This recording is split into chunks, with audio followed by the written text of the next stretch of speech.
Una hoja de papel. Solo eso. Una hoja que estuvo en un cajón durante 30 años. Y el hombre que finalmente la sacó de ese cajón no fue William. No fue Charles tampoco. Fue el hombre con el que Camilla estuvo casada antes de que todo esto existiera. Antes de la boda. Antes del título. Antes de que la corona se acercara a ella. Andrew Parker Bowles pidió una reunión privada con el rey. Puso ese papel sobre una mesa entre ellos y se retiró a la tarde del campo.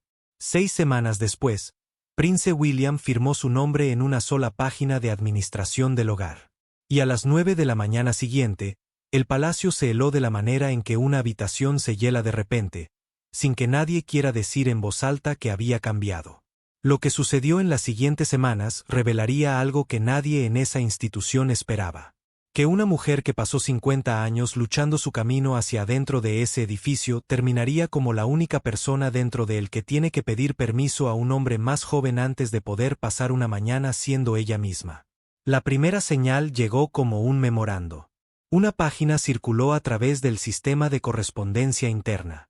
El tipo de documento que normalmente recibe una mirada, una carpeta, y ningún pensamiento adicional de nadie. El personal que leyó no lo archivó. Lo leyó 2 veces. Algunos lo leyeron una tercera vez. Y luego se miraron entre sí con la expresión que la gente usa cuando entienden que algo permanente ha sucedido y nadie va a explicárselo. El memorando cubría las finanzas del hogar de la reina Camilla. Su presupuesto de viajes. Sus asignaciones de personal. Sus cuentas de desembolso personal.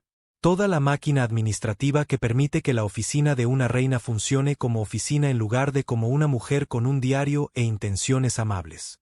Todo fue puesto bajo suspensión inmediata, pendiente de lo que la página llamaba una revisión de gastos. Sin cronograma. Sin contexto. Sin explicación a nadie que lo leyera. Y el nombre en la línea de autorización en la parte inferior no pertenecía a Camilla. Tampoco pertenecía a Charles. Decía la oficina del príncipe de Gales. William lo había firmado él mismo. Para entender por qué una página de papel podía significar tanto, necesitas saber cómo comenzó todo. Necesitas entender que esto no empezó en el palacio en absoluto. Comenzó 6 semanas antes con una reunión arreglada a través de canales que no dejaron registro en ningún lado entre un rey y el hombre con el que su esposa había estado casada antes de él. El mensaje viajó a través de un equerry jubilado, un hombre que había dado 3 décadas al servicio real, que conocía ambos hogares de la manera que solo la proximidad prolongada produce. El mensaje era corto. Andrew Parker Bowles quería una audiencia privada con el rey. La solicitud en sí no era impensable. Esos 2 hombres no son extraños y nunca lo han sido. Se han movido a través de mundos superpuestos durante 50 años. Circulos milites. La geografía social del campo inglés. El tipo de ocasiones donde personas con una historia compartida complicada terminan en la misma habitación y la manejan con la facilidad practicada de su generación. Nunca fueron cercanos.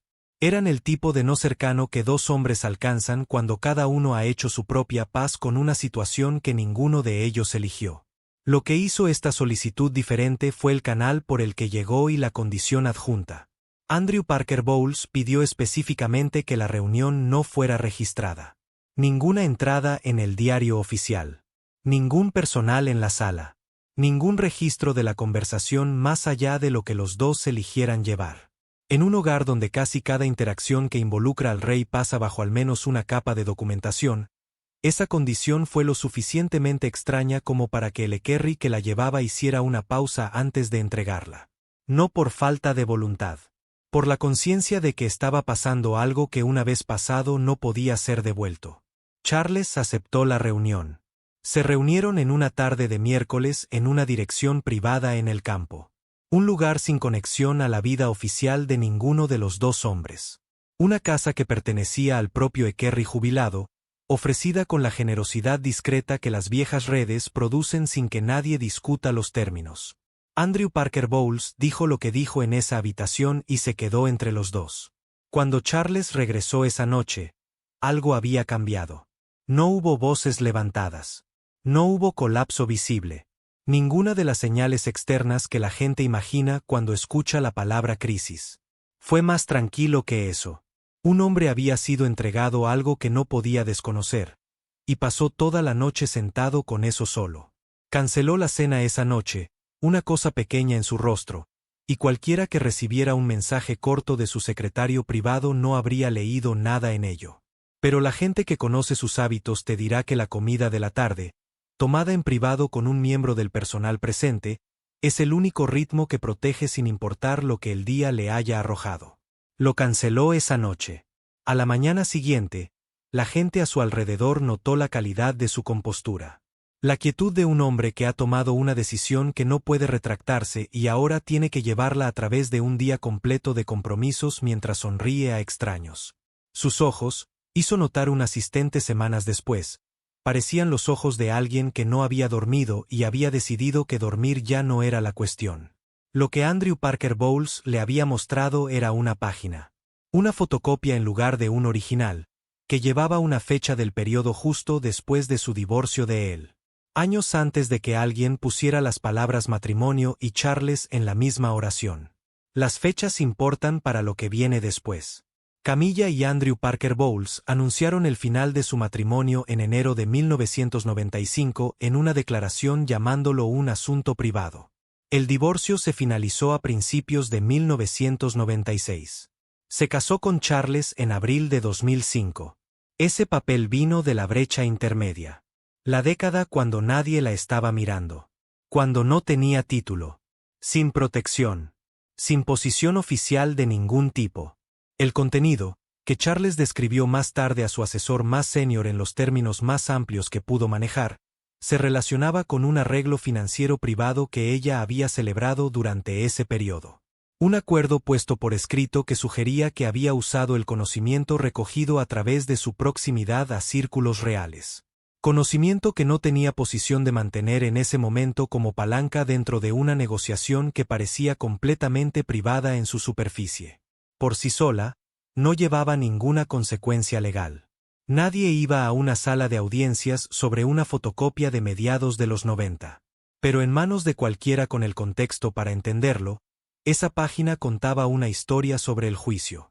Sobre la distancia entre lo que una persona hace en privado y lo que se le pide al público que confíe. Charles le hizo una sola pregunta. No una acusación entregada con la fuerza de la certeza. Una pregunta formada con el cuidado de un hombre que había pasado 6 semanas trabajando exactamente como sostener lo que le había sido entregado. Le preguntó si podía ayudarle a entender cuál había sido el arreglo.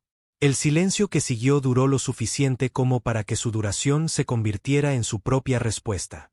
Y luego Camilla habló. No negó que el documento existiera.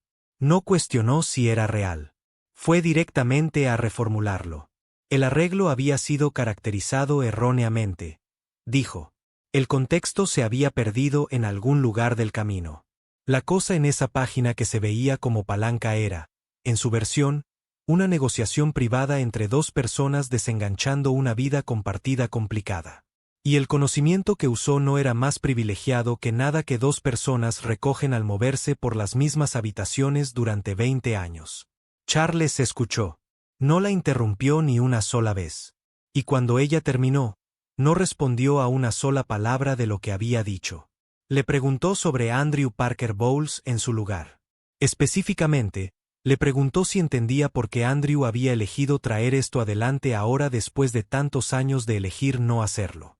Esa pregunta se asentó en la habitación y se quedó. Y Camilla, una mujer que ha pasado décadas aprendiendo a trabajar el terreno exacto entre lo que se dice y lo que se significa dentro de esta familia, dio la única respuesta que le dijo a Charles todo lo que el documento había dejado abierto. No dijo que lo que Andrew Parker Bowles le había mostrado no era verdad. Preguntó por qué él haría esto para ella.